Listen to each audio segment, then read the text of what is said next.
Today, my friends, we're talking about the A7V, the upcoming all-around jack-of-all-trades camera that looks like it may or may not have been delayed. Unfortunately, that's what it's looking like, and apparently it's because of some pricing kind of wars. They're waiting to see what Canon might do.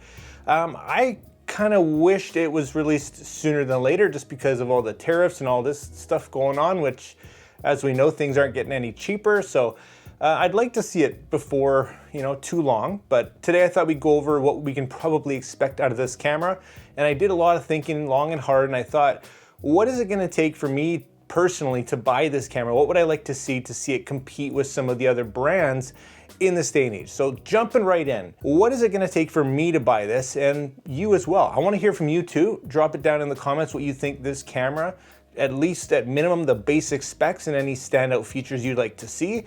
Throw that down in the comments, and I'd like to check it out and see if I've missed anything. First of all, I think at this point we need 15 frames per second.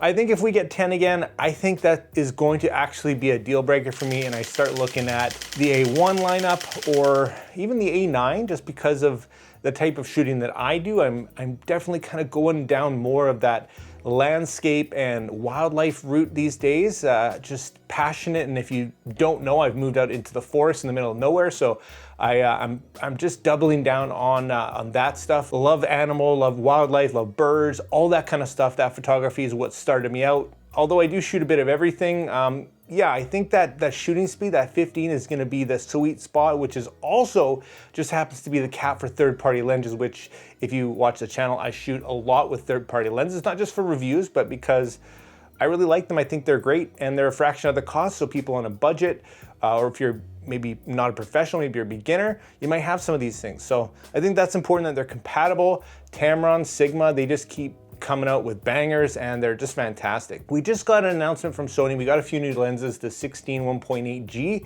as well as this big 400 to 800 f8 on the long end, and that is a particularly slow lens. And with these big releases like this, we generally get a camera with it, and we didn't because of that delay it sounds like, so that's a little bit disappointing, but I'd love to hear your thoughts on this big 400 to 800. That's a very niche lens, a very slow lens. I think the price is reasonable, but man, it wouldn't be my first choice for wildlife. And although, yeah, I'm always preaching about the amazing post-production that we have, the AI software and whatnot, still you want some good stuff out of the gate. You want to capture the best that you can in camera, and those slower apertures are making it tough, unless we're gonna get a big bump to dynamic range. And that is one of my hopes with the A7V. Do we get a better performing sensor that has a couple stops more dynamic range?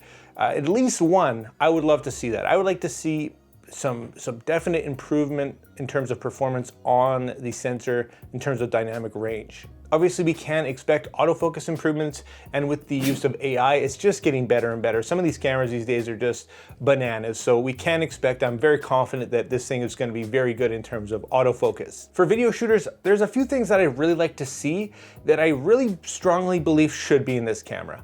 One is a vast improvement on the rolling shutter performance, because with the A7 III and the A7 IV, it's not good, it's bad. It's not great at all, and with that, I'd like to see an improvement of the IBIS, or some kind of maybe hybrid in-body image stabilization with AI that just makes our camera shake, and even if it comes at the cost of a crop, but in camera, give us something crazy like we see in all the action cameras, the 360 cameras. We know it's an ability. Make it in a full frame mirrorless. Just, I think we're at that point, because the rolling shutter of the A7 IV, in a lot of my filming cases, and I'm by no means a professional filmmaker, yeah, could use some work.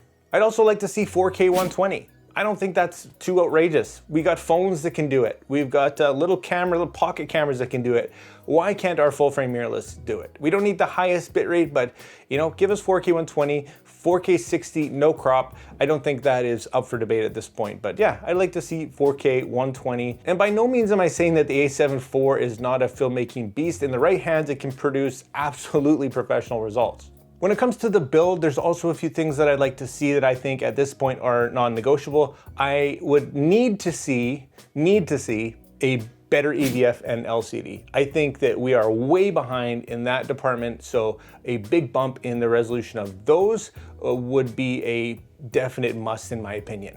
Other than that, it would be cool to see some standout features, something along the lines of the pre-capture. I don't think we're gonna get it in the A7V, although if they maybe did something proprietary for that model, that would be, you know, kind of neat. I'd love to see something like that, just to kind of make it stand out a little bit. Another thing that I find myself when I do fine art and just fun and creative stuff that I find lacking in the A7 IV and a lot of Sony bodies is like a double exposure feature. Let us do multiple exposures in camera. I don't know why that's not a thing. It's such an easy thing to do, but it just kind of takes away from some of the creativity that you would be able to do if you were using another brand. So Sony, if you're listening, maybe throw that in. It's fun, and I think it should be in every camera.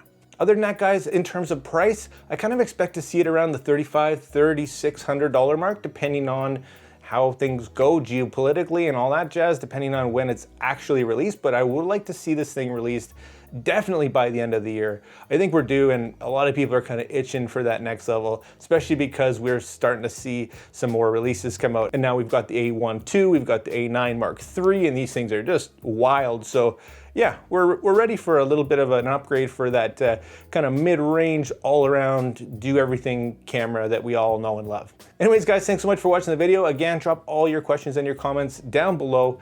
And like always, make mistakes, be yourself, and get out there and take some more pictures. See you next time.